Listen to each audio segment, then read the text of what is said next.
Ukitaka kujua ubaya wake, angalia kwa nini shetani ameamua kumaliza vita ya mwisho kwa zinaa kupambwa kwa kiwango cha mwisho.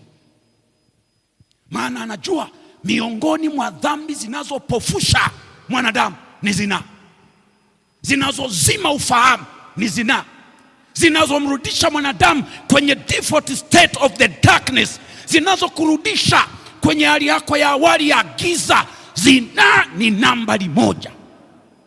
Sisemi dhambi ya zinaa ni kubwa kuliko zingine, maana hakuna dhambi kubwa wala ndogo.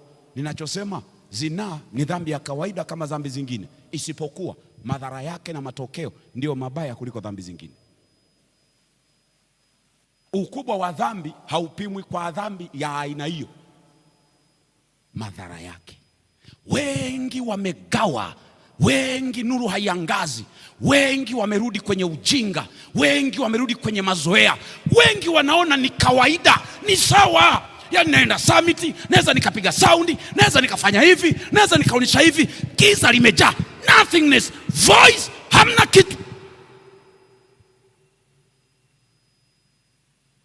Kanisa la leo, vijana wenzangu, ifike saa turudi miguuni pa Yesu, nuru ikaangaze.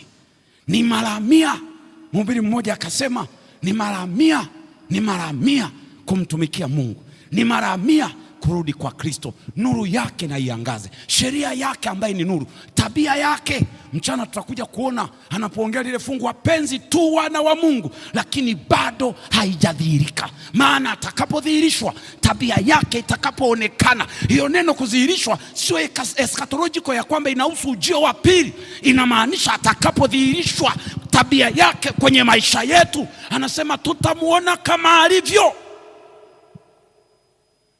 Tu wana wa Mungu, lakini bado. Njoo kwenye matawi yetu, njoo uone tunapofanya ibada. Nusu wa Kristo ni nusu wa pagani, tuko katikati.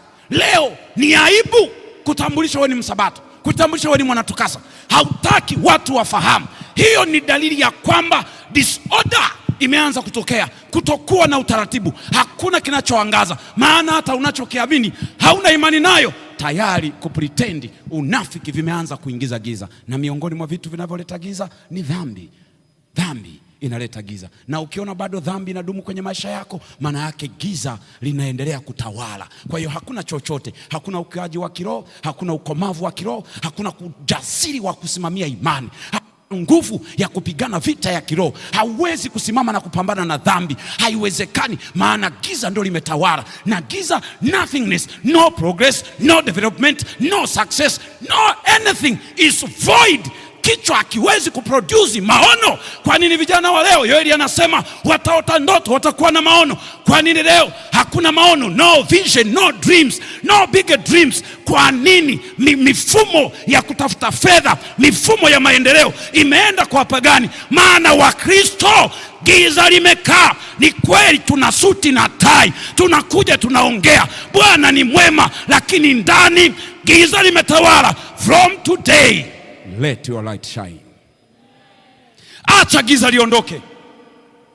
Acha giza liondoke kwa jina la Yesu. Acha giza liende kwa jina la Yesu. Acha nuru iangaze. Nuru ipenye, iweke utaratibu, iweke usawa. Hata lini tutaendelea kuwa na huzuni ya vijana walioshambuliwa na spirit of ordinary, roho ya ukawaida, wasioona wivu kwa maendeleo na mafanikio makubwa, wanaona hali ya umaskini ni sifa, wanaona kuteseka ni raha na kadhalika, ambao hawataki kunyanyuka na kufanya mambo makubwa. Kanisa hili linakokwenda linahitaji watu ambao nuru ya Mungu imeangaza kwenye akili zao, imeangaza. Tunakoelekea wanahitajika watu watakaosimama, ambao hawatakubali kuuzwa wala kununuliwa kwa sababu ya tamaa ya ngono, kwa sababu ya tamaa ya kifedha. Na ndio Waebrania anasema msiutupe ujasiri wenu, maana una thawabu kuu.